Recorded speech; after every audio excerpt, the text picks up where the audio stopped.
Deral Heiland, United States, Ohio.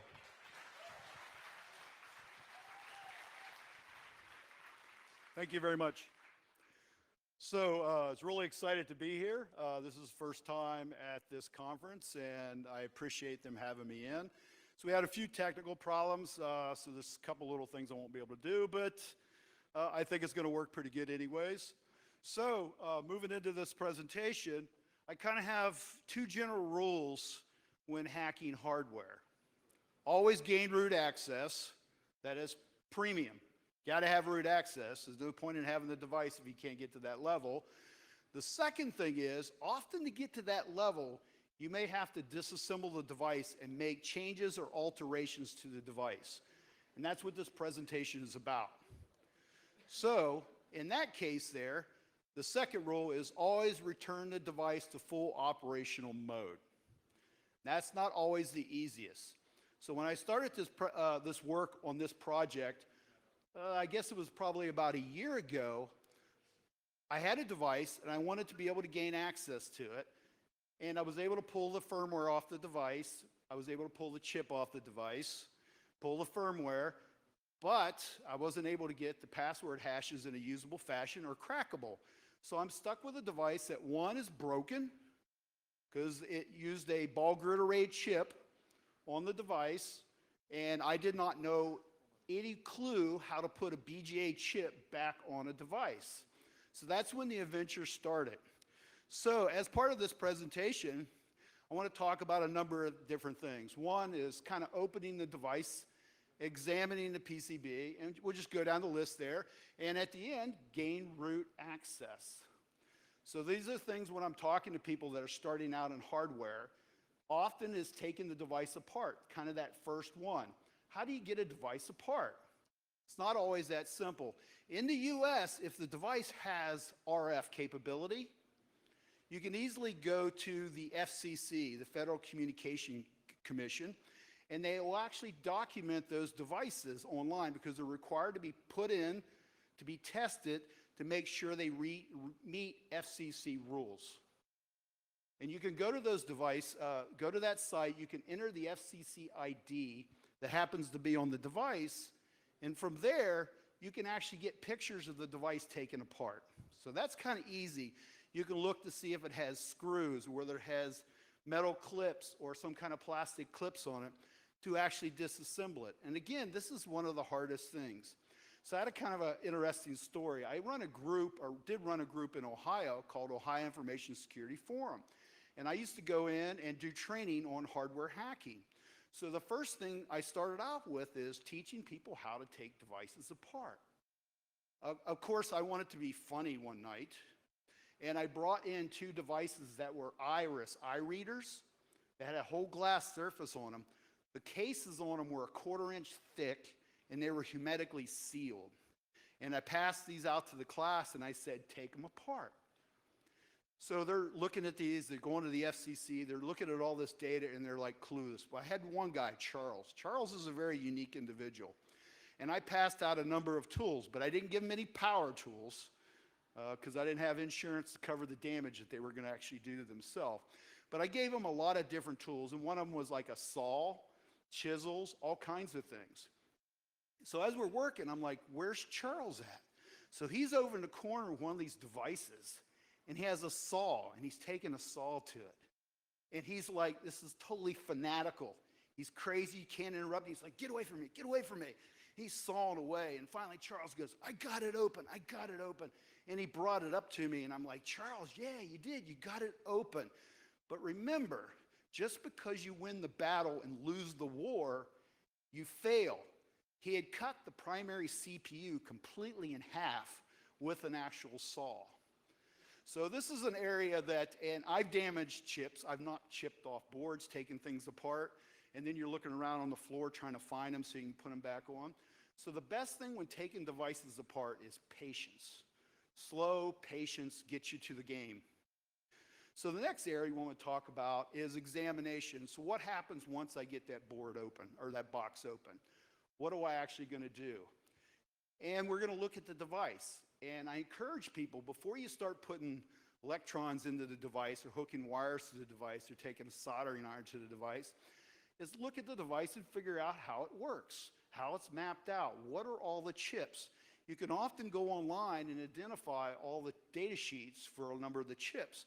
That's one of the things we do. Here is a Texas Instrument CPU.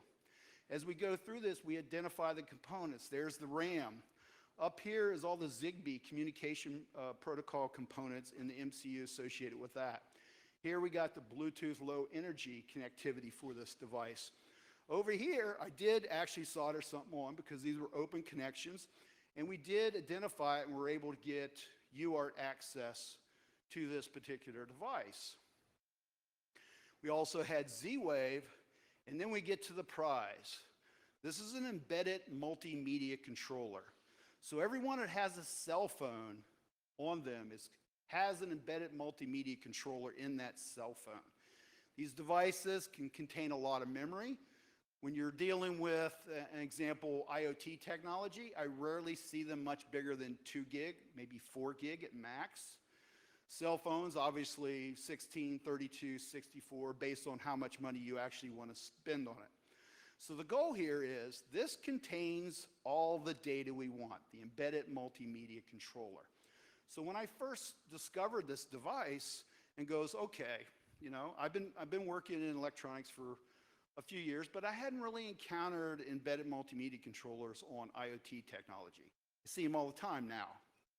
So the thing was, how do I get into this device and what is it? Well, as we examined it and pulled down the data sheets, I determined this is memory storage. It's a memory storage that also has the built-in controller for handling the reading and writing to that memory actually on the chip, thus the embedded multimedia controller functionality. This chip turned out to be, as it says there, Micron JW999. I went out and I could not find a data sheet. So I had to dig further and dig further. Finally, I found a cross-reference to Micron, the part of the data sheet is there, that actually identified that this was a 2 gig chip.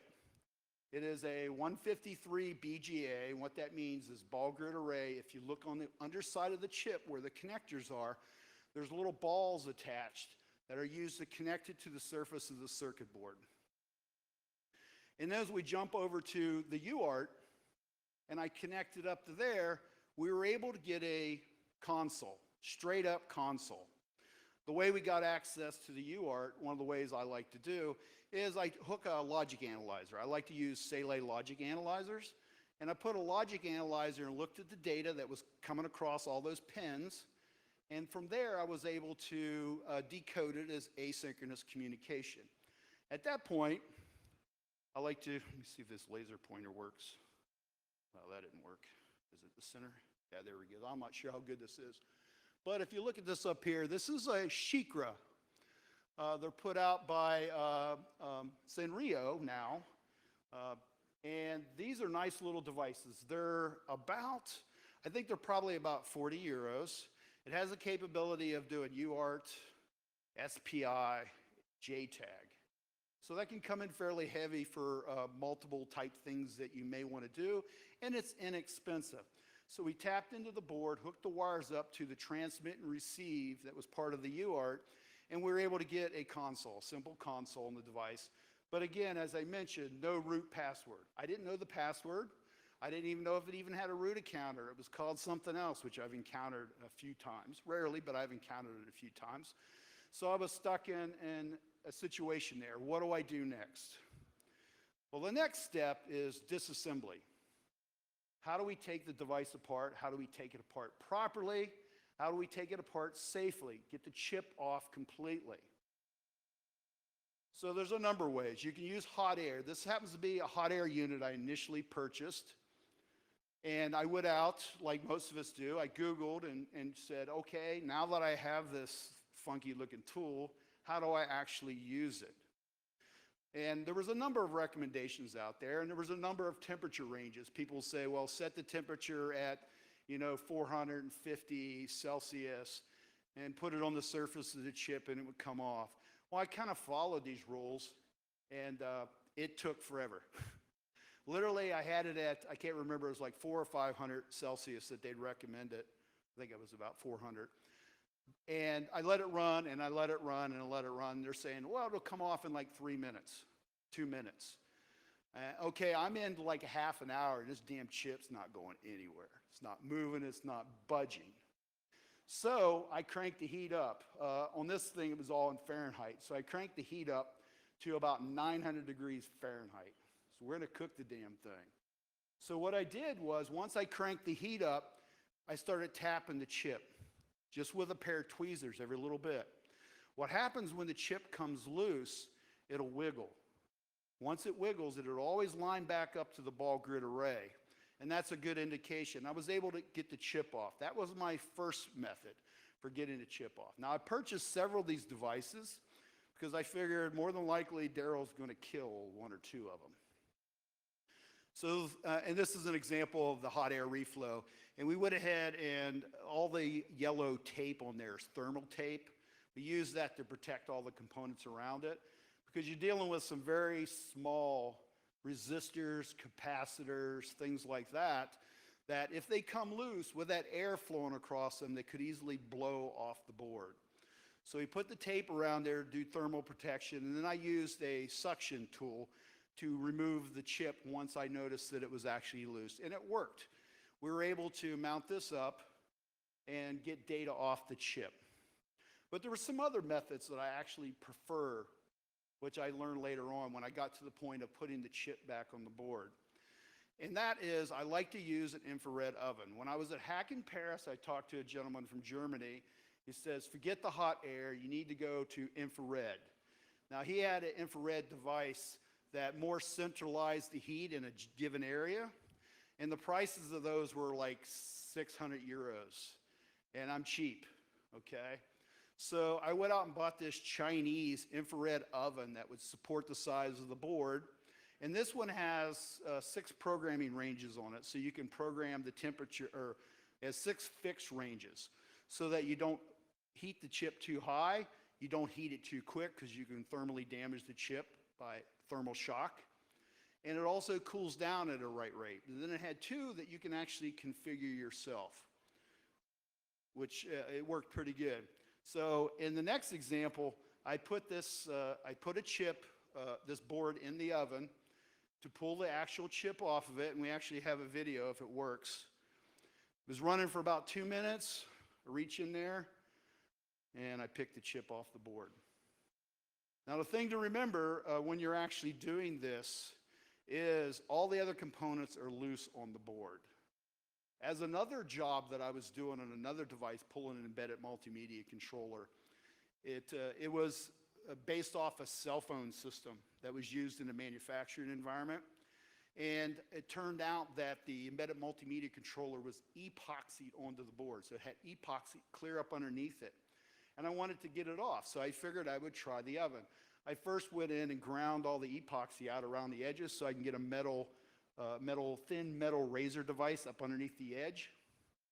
And I heated it up. About the same time, I reached in there, pulled it out with a pair of gloves, because obviously a suction cup's not going to pull the epoxy device off.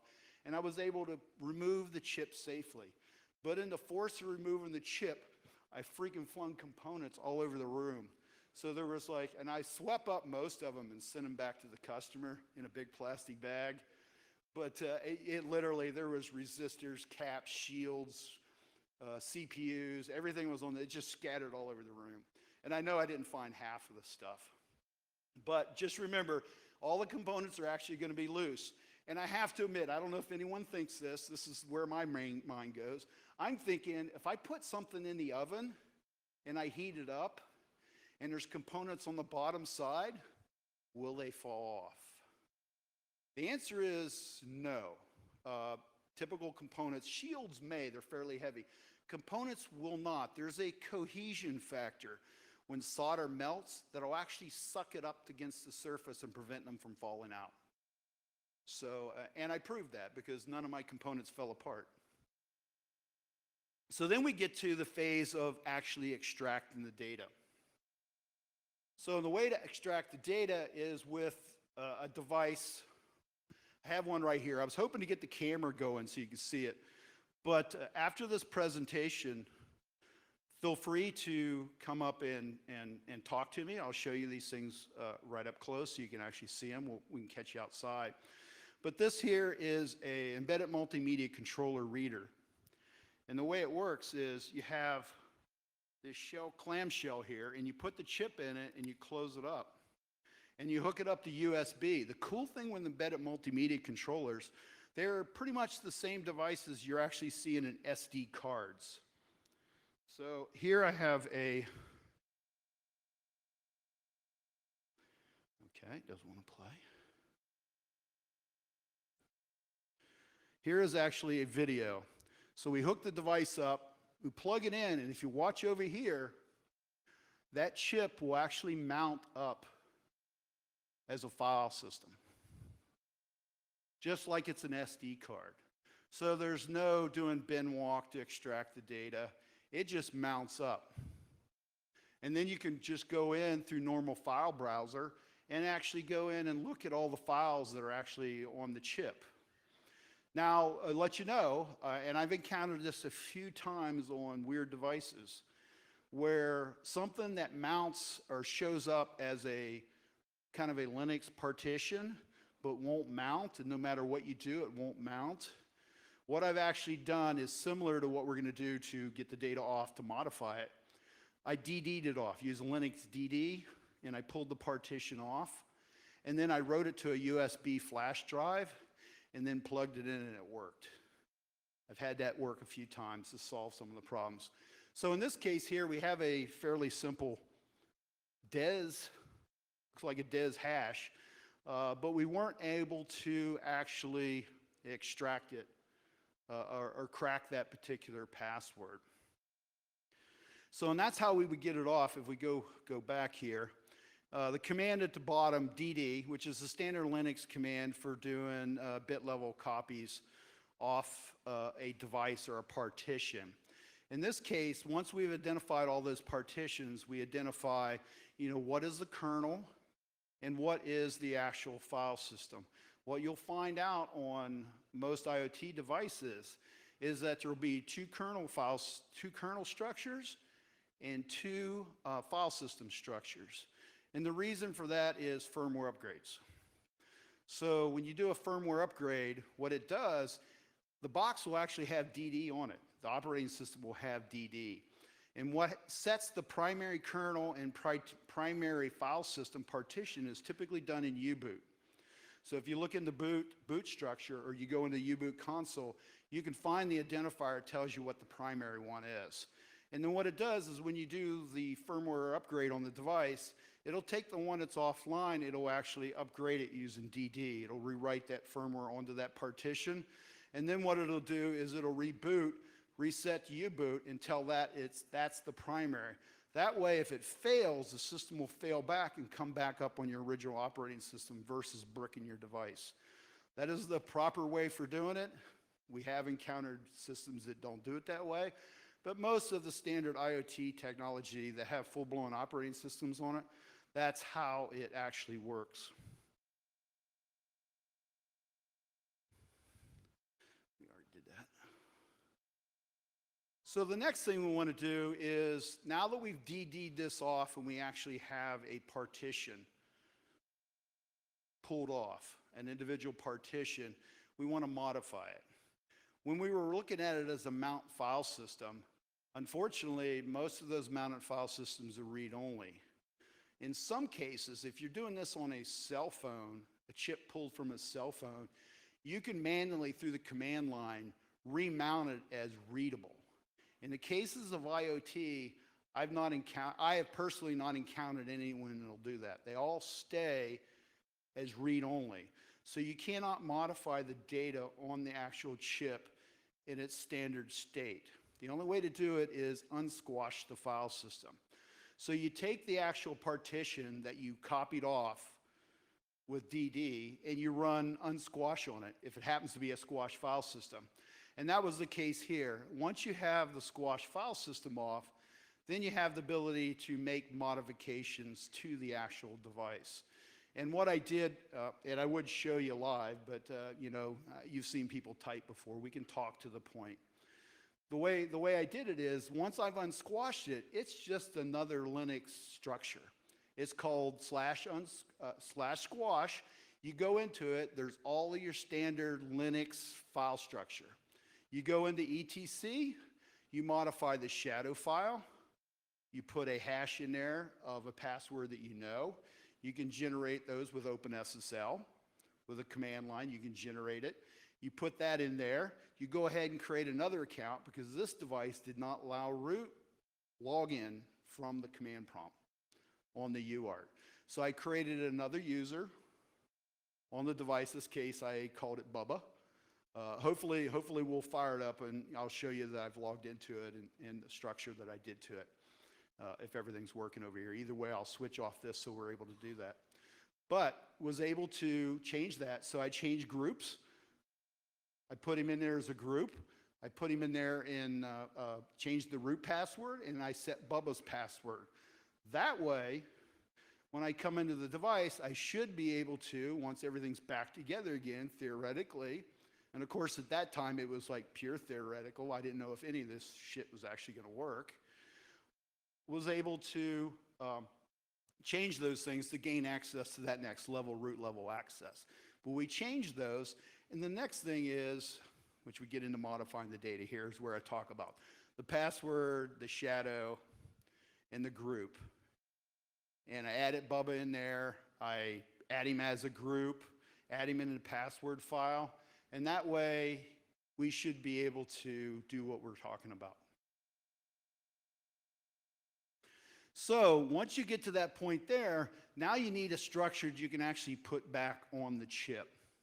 And the way we do that is with make squash. So as the command shows, hopefully you can see it okay, it's make squash, the squash/root structure that it created when you unsquashed it. You point it to the actual partition that you want to make it as. In this case, I called it partition_alt.bin, so I didn't overwrite my old stuff. You put in no append and then always use fragments. So I was like, okay, this was a recommendation working on squash file systems, and I didn't know what always use fragments is. So I had to go look it up. And what it does is individual files are often smaller than the actual file system's block size. So instead of having a file that's 10% of the size of the block taking up the entire block, this will pin smaller blocks together so that your outputted binary file is smaller and not humongous. Because I guess if you get it too big, you're probably not going to get it back on the chip.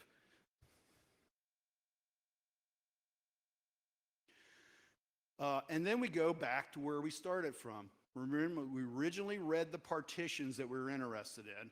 In this particular case, it was partition 3 and partition 6. Both of those were the file system on this particular device.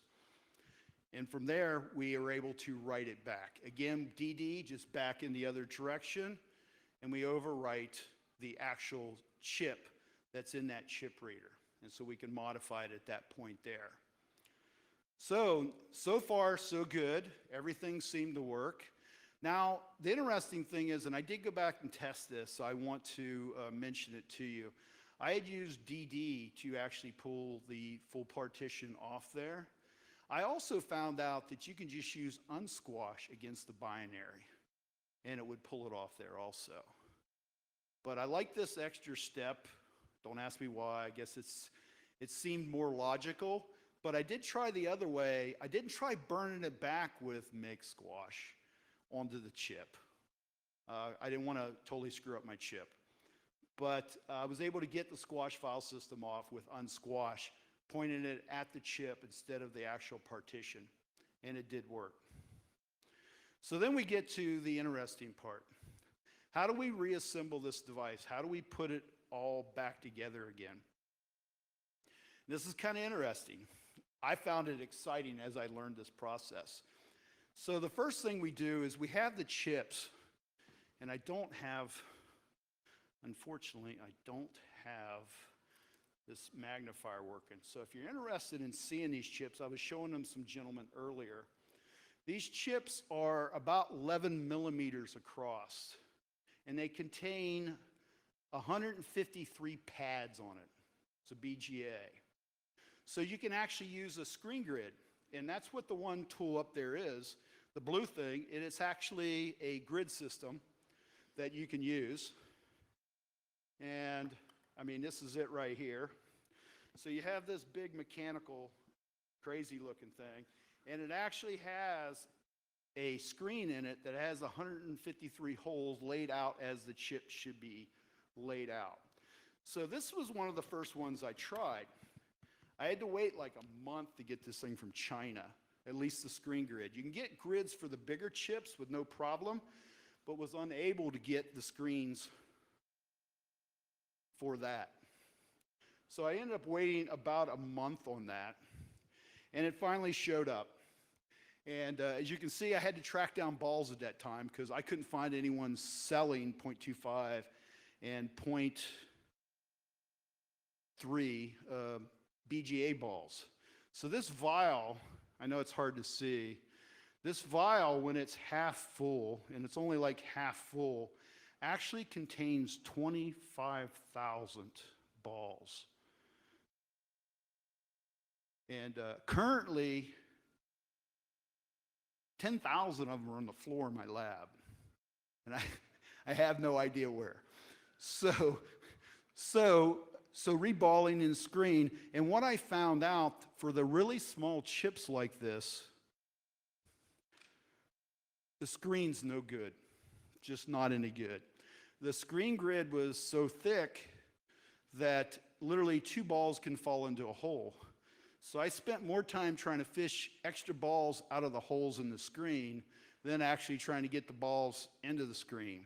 Because typically you would just pour them on and roll it around, and they would all fill into the holes. But then I noticed that I was getting more than one in a hole.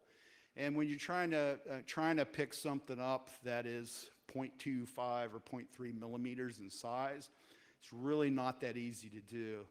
And it can be very difficult. So I went to the next level. Forget about using a screen, lay the balls by hand. And I know what everyone's thinking. The first time I watched somebody reball a BGA manually, and the one they were doing, the balls were like 4 times the size or 3 times the size of these. I thought, no way in hell will this work. Well, the cool thing is you can get a medium to half decent microscope, which I do all my work. You can see the microscope there. That's my like really cool badass microscope. But what I did was you flux these chips. So the chip's blowing up there really big. It's only, I think, 11 millimeters across or 10 millimeters across. It's pretty small if it's that big. And what you do in the first one there, let me see. You can barely see the balls on there. So what you do is you flux this. You put a very fine surface of flux down, very fine. And I'll explain why. If you put too much down, it's difficult. The nice thing is the balls stick to it, okay? The balls will stick to the surface, so you don't have to worry about them rolling off. So then what you do is you get a very fine pair of tweezers, and you can get a really nice pair I bought for like $16, which is what, 10, 12 euros. And under a microscope, you just start shoving the balls onto the pads. And you could do, I found out that I could actually manually reball this thing in about 15 minutes. I can get all the balls laid out. Now you want to get them close to center. You don't want balls from different pads really close to each other because that could be a problem later on. And like I said, it's easy. It is really easy. Once you do it, I mean, I'm like, you know, I'm not 20 years old, okay? I think we all notice that. So I don't have the steady hands that a 20-year-old would have, and I can actually do it. What I did find out as a trick, when your hand is shaking, now, for heaven's sake, don't go out and drink a half gallon of coffee and try doing this. You probably have a nervous breakdown. But I found out if your hand is shaking, jittering a little bit, if you take your other hand, because you don't need it for anything at this point, and put it on top of it and put pressure, down pressure, your hand will stabilize. And at that point, you can just use your fingers to roll these balls onto the pads. The first one I did, I rolled like two or three lines and then took a break. Rolled 2 or 3, took a break. Now I can probably do it all pretty straightforward. So now when you have all the balls on there and they're all lined up and they look good, you need to do the reflow. Now, when we seen the picture before of the oven where I heated it up to remove the chip, that was about 250 degrees Celsius. I'm thinking that worked pretty good. So what I did was I put the chip onto a silicone pad, put it in my oven, and I hit go, okay? And after it finished up, you can see the picture right there. It's, the balls came out pretty good. Actually, that one's another one I did later. Let's see how the picture looks. I don't know if you can see that. If you notice, this one's green. This one's a nice chocolate brown. Well, it turns out, and I went out and did some research, now the chip that's chocolate brown no longer works. Okay? You're baking chips, you're not baking brownies. And it turned out that when I looked into the research on the fiberglass substrate of these chip structures, they're made out of fiberglass, multi-layered. It turns out that the temperature is around 220, they actually start physically breaking down. Thus, the brown color. So we know that didn't work. So I figured out what the safe temperature was. Now these lead balls are standard lead solder balls. That means they're, 6337s, which actually melts at, I believe, 181 or 82 degrees Celsius. But you need to come up a little higher so you get to good flow. So what I did was I set it around 205 Celsius, well below the damaging point of the breakdown of the actual fiberglass substrate. And then put it back in the oven, and I think that brings us back to this one here, which is still green. It's a little discolored, but that's because of the flux. That's like my third one, be honest with you guys, okay? The second one, or that was my third attempt. The second one turns out, and this is where I mentioned the flux. If you put too much flux on the surface of the chip and the balls are stuck there, when it comes up the temperature, that flux starts boiling and the balls float. And when they float, they have a tendency to all glob into a big pile. So my chip was like really good, about 2/3 of it, or 3/4 of it, and then over in the corner there was like this horrible blob of solder. So I had to remove it all and start over again. So my third attempt, it actually worked. It reflowed good, worked good. So that brings us to the final phase. I don't think I have any pictures of that, or next to the final phase. What you need to do is you need to put it on the surface of the board. Again, you clean the surface of the board, and the board where the chip originally goes has like an outline around it, a white line drawn. They all do that. And the chip will have an indicator showing where basically pin 1 or ball 1 starts. It'll be marked on the board so you can orient it properly. If you're like me, you'll need glasses to see it because it's pretty small.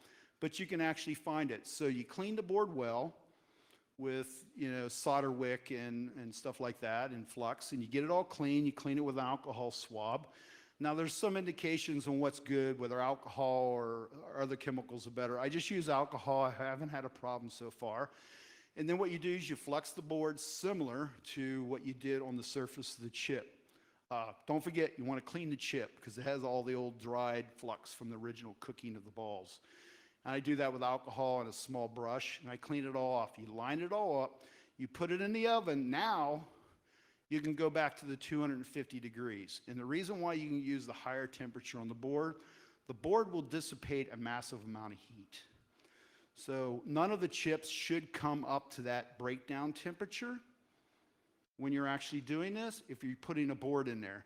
And it may vary based on the size of the board. Obviously, a smaller board, you may want to come down on the heat. A bigger board, you may want to go up on the heat to actually be able to do this. So that's what I did. I decided, I got ready to do this, and then I got smart for 1 second in my life, okay? And realized that the board I was getting ready to put in actually had plastic components on the surface, which doesn't work good in an oven, okay? So what I did do as part of the experiment, I did at one time throw a board in there where I had already destroyed the chip into the oven and cooked it at 250 degrees. Anything that melts, I removed from the good board. I desoldered it, pulled it off the board, put the new chip, clean chip back on the board, floated into the oven, and at that point, it ran through and it looked like, okay, it worked, but I didn't know. This was the first time I got to that point. So what I did was, I hooked all the power up to it, I hooked the UART up to it, and I fired it off. At first, my heart was broken because it just started throwing a shitload of file system errors. Okay? Now remember, I pulled the data off there, basically wiping the chip, and wrote a new block of data partition back on the chip. And all it was doing is what you probably many have experienced over time, where you may have some file corruptions or block corruptions on a hard drive during boot up. And the Linux system will start throwing a bunch of errors. But I found out, I let it come up to a certain point, rebooted it, and after the third boot, it had cleaned itself up. The embedded multimedia controller has the logic in there to correct for fail blocks, various file system errors, things like that. So it came up completely fine, and at that point, I was actually able to log in. Now, I'm not sure this stuff is actually working over here, but let's try. I'm going to lay my mic down for a second, excuse me.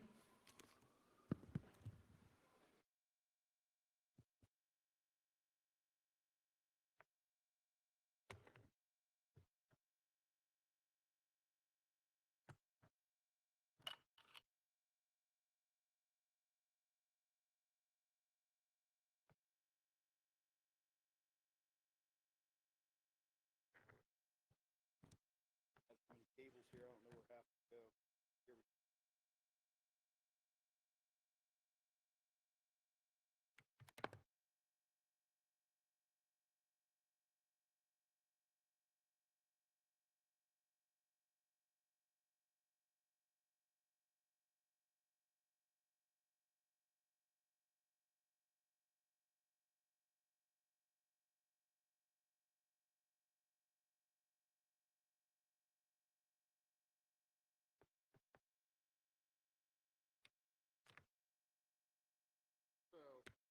So originally when the device started,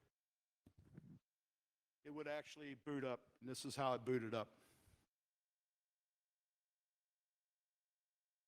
So it came up to the point originally before I started tearing the device apart with root, no password. And the goal was to go to the next level. Remember rule number one is, oh, come on. Get root access.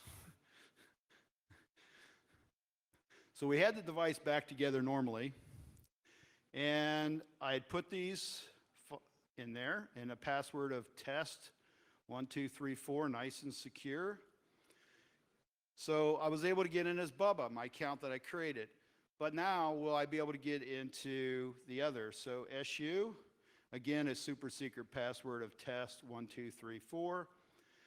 And the embedded device, now that I have root level access on the device. That gave me to, at this point, we're kind of at the stage, well, now that I'm root, what the hell can I do? Okay, we're probably not going to go into that here. It's still a work in process on how can I take this to the next level. Because now that you're root on the device, that gives you in-memory access to the device in its normal running state. You're not running an emulation, you're literally running it on the embedded technology. At this point, there's a lot of options that you can take to the next level for various testings. It gives me more access to the various code as it runs in that environment, again, without actually trying to virtualize the particular device. It gives me access to various running logs. It gives me more access to information when I want to fuzz the device and carry out further attacks on the device. So it gives us a good level there that we can take this to the next plane. Again, as I mentioned, I have all these components and my camera is not working because the USB on my device died on the right-hand side. So I only had one USB that was actually working right. So I encourage you, after today's presentation, I'll be around for several hours. Please catch me. I can show you some of the stuff. We can discuss it deeper. You can get an idea of the size of the chips.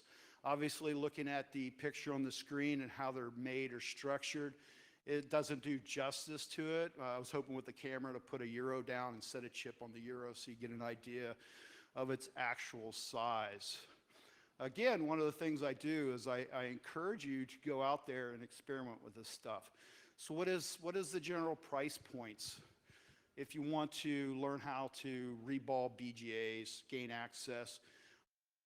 The actual Shikra device that I called Shikra, like I said, that's around 40, 45 euros, not too bad. A microscope, now we're getting a little more pricier, but there is like an Amscope, which I've always used, amp scopes. You can buy them off Amazon, okay? Those are typically the lower end ones that will work, which is what I used up until just recently when I bought the more expensive one, was, I'm thinking, I keep wanting to go to US dollars. It was like 185 US dollars, so you could do the math from there. And then the other device, which is the reader, there's a number of options here. The reader that I brought with me today, I have a whole set of these, there's like 4. The reader I brought today is 153 BGA. There's another reader that is a 201 BGA. Those two are the ones you're going to experience 90+% of the time. The 201 is not just an embedded multimedia controller, but is known as an embedded multi-chip package. It actually contains the embedded multimedia controller memory, but it also contains RAM. So if you go into an IoT device and you notice there is no RAM chips, and you're seeing a chip like this that could be an embedded multimedia controller, chances are it's an embedded multi-chip package where the RAM is actually in there. This was about 100 euros, but there's directions online to build your own. There's methods to build them using SD cards, and there's also a cheaper model of this that would probably cost around 70 euros. And like I said, this is the one I use 90% of the actual time. So you can quickly, okay, so the oven. Now the oven, the cheap Chinese oven I bought was about $180 also, US dollars. The one thing I will warn you about if you purchase in any of the hot air reflows or IR devices or IR ovens from China, for heaven's sakes, don't leave them plugged in, even if they're turned off. I know a number of the hot air guns or hot air devices have spontaneously burst into flames with people before. So just something to be aware of. So that, for the most part, here, let me get over here.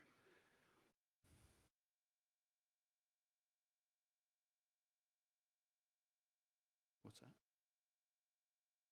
I'm sorry. Catch me afterwards. I've eaten up all your time.